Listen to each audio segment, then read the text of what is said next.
Okay, real quick before we start. For once, I can't monetize this video. I tried everything, I removed some parts and all.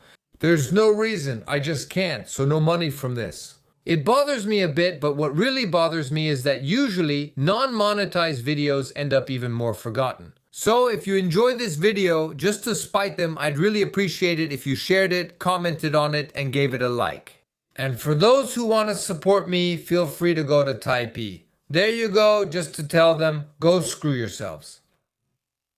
It starts now. Sometimes in paradoxes, I defend things I don't believe in just because idiots always mess things up. Like, for example, when I found myself on the side of the flat earthers because of the mediocrity of a group of journalists. Sometimes, too, through collateral damage, I end up criticizing things that don't deserve it. And that's going to be the case here, with the referendum. We say referendum, like a photo album, it's the album of me and Gabriel. Why I get dumped.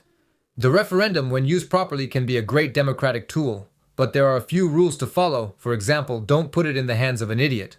Referendum. For Stéphane Séjourné to win back Gabriel Attal, is it better if he wears glasses or takes them off? Ask questions that truly affect our lives. For example, the 2005 referendum on whether or not to ratify the treaty establishing a constitution for Europe. It's just saying yes or no to the European Union. We must have missed our chance, damn. Of course, the referendum also has to be recognized and taken into account. Again, for example, the 2005 referendum for more Europe, where we answered no? Wait, did we answer no?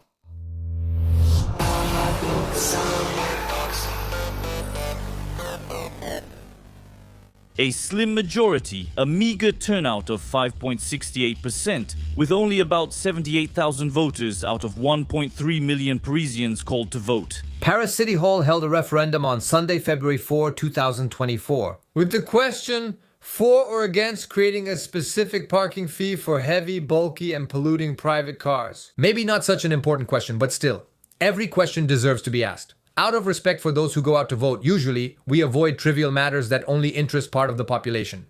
And here, especially considering who is asking it, it's almost a rhetorical question. It's a bit like asking if you're for or against prison sentences that fit the crime. You vote for a president or mayor, so they follow a plan they laid out before being elected. And as long as he doesn't stray from it, a referendum isn't justified. It still costs 400,000 euros even with Parisian taxes. 400,000? Oh, still. And here, for a city council that has wanted to eradicate cars and pollution from the start, it's kind of like asking, are we doing our job, huh? Are we working this year? Please answer. The mayor of Paris is pleased about tripling SUV parking fees. Oh, so by specific rate, we meant 3 times more. No wonder she's holding a referendum. She wants to avoid responsibility and can now say it's not her decision. I didn't raise the parking fees. Parisians wanted it. Hey, we've always told you, right? It's better to read the fine print, huh? And what was it again? There was another question. Oh yeah, are you for or against free rail transport for children? Studying Hebrew, heading to Germany? Well, yeah, I don't know. Why not, right? Free is good. It's still democracy expressing itself. So, I don't know about you, but for me, when there's 94% abstention, democracy expressing itself, I think it's mostly to say we don't give a damn about you. 5.68% is still 3 times higher than my presidential election score, which is a lot. Anne Hidalgo. Now that's a phenomenon. Because while most politicians reek of bad faith, she goes so far that you have to wonder if she's just completely stupid. I'd love to make top 10 videos. The 10 dumbest politicians, the 10 worst ones, the 10 most disgusting personalities in France. And, basing all that on my own feelings, yeah, totally subjective. Sure. Meanwhile, I believe Hidalgo holds referendums mainly to appear democratic. It's just to show off, to occasionally do something positive, but still messing up the whole thing. It's still democracy in action. But only on topics she knows she'll win. We're not taking too many risks either, right? For example, here they asked Parisians who aren't affected by the increase if visitors coming to Paris should pay a little more. It's like asking only the people in my village if they're for or against closing the section of highway that goes through the village, and yet only 55% were in favor. Many people interviewed after leaving the polls said they came mainly to voice their disapproval of the mayor of Paris.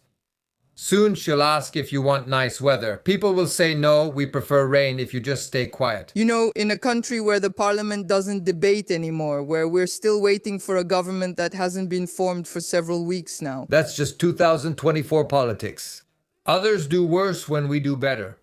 And Madame Hidalgo, this isn't her first rodeo. No, she's a real pro in this field. She deserves her horse. I don't look to the sides, I go straight ahead. I don't look to the sides, I go straight ahead. I don't look to the sides, I go straight ahead. I don't look to the sides, I go straight ahead. Telling the women and men of Paris they're taking back control of their lives, that's democracy. If taxing SUVs is how you take back control of your life, this could be worse than last year's referendum on those dangerous scooters. I was surprised the against side got nearly 90%. Every year I keep democracy alive. She really believes it, right? No, she's just totally stupid. Many other questions could have helped Parisians improve their quality of life. Should we fire Mayor Hidalgo for incompetence? Should we cancel the Olympic Games to avoid embarrassment? Should we turn the Élysée Palace into a parking lot? Should we create a Rotten Cities and Villages label so Paris can be the world's capital? With the little rats on the side there, it's so cute. Are you for or against rolling rooms to help people who struggle with rolling joints? There are more people like that than you think. SUVs aren't the only vehicles impacted by the tripling of parking fees. All vehicles over 1.6 tons will be affected. In fact, why even talk about SUVs? Because there are plenty of SUVs that weigh less than 1.6 tons. And on the other hand, plenty of non-SUVs that weigh more than 1.6 tons. I'm not telling you anything new. This is clearly a pathetic example of populist communication. Even if they're hybrids or electric. Unlike BFM Television's claim, parking fees rise for hybrids over 1.6 tons, but for electric cars, only those over 2 tons are affected. In journalism school, we're taught to condense information, sometimes at any cost. Still, this situation is truly remarkable. They want to tax polluting cars using only the weight criterion. Hashtag the big ones pollute more. And even though it's obvious that a car's weight affects its ability to pollute, maybe we should still correlate this criterion with others. Hashtag just because it's louder doesn't mean it smells worse. For example, the owner of a 3008 plug-in hybrid who drives electric for short trips around the Paris area. With his 1,700 kilo car, he'll pay triple what the 3008 gas version owner pays, since that one is 400 kilos lighter. Yeah. I've gotten into the habit of parking like this, just in case there's a meter maid watching me. Yeah. By the standards of Europe ecology, the Greens and the Socialist Party, everything in Paris is judged by carbon monoxide, 2 emissions on their pollution scale.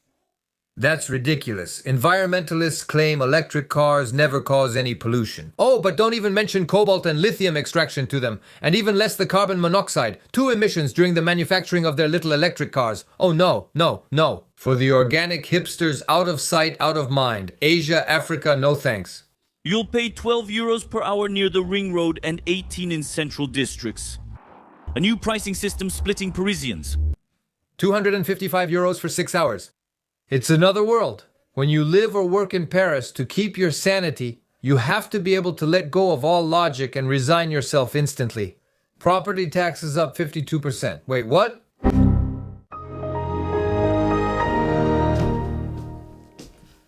I still live in Paris. Where are my meds? I don't think an SUV is very useful in the 8th or anywhere in Paris. Oh no, that's clear. It's rarely useful anywhere. Heavier cars are especially more deadly in collisions with pedestrians. Listen, we only think about ourselves first. Yeah. Up to 3 times more deadly. Oh, three times more expensive, right? But that's not an argument for Anne Hidalgo. I don't know what other word to use except that it's a racket and it's nonsense. And that's exactly it. Because honestly, what's the idea? Encouraging people in the Paris region to change their car to buy a new one with all the pollution that would cause, it's nonsense, especially just to buy a new hybrid or a new electric car. Considering manufacturing pollution. Yes, but not in Paris. Asia, Africa, no thank you.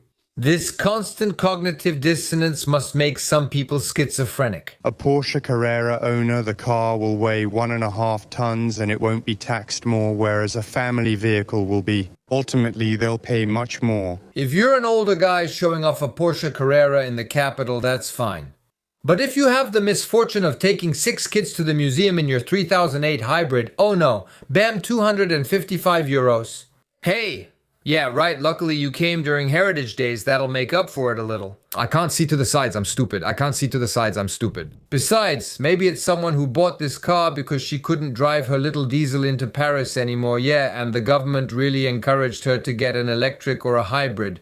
Switching to electric vehicles and heat pumps in 2022 was smart. Do it fast before electricity prices double. This constant level of cognitive dissonance, it must make more than a few people seriously schizophrenic. Oh, you agree too? Well, that reassures me. The Paris City Hall and Respire Association think this measure will help cut pollution in the capital. Please estimate. We're unsure too and still estimating. On the other hand, what we are sure of is that it will help fill the growing deficit caused by the city's terrible management. Does the association 40 million motorists highlight any inconsistencies? Some fully electric SUVs, which even have green windshield stickers, will be penalized. They realize the weight makes this unworkable. I find it pathetic when suburbanites drive their big Audi e-trons to Paris daily, thinking they're saving the planet. We had doubts about keeping the name e-tron for France. Luckily, we bet on the niche market of losers, bingo. Still, society helped him get lost. Wow. Modern society pushes you to consume while treating you like an idiot without warning, man. Oh. They said driving electric was eco-friendly. Ads pitched his e-tron as a status symbol, but now he's suddenly unwelcome in Paris. He switched to e-cigarettes to quit tobacco.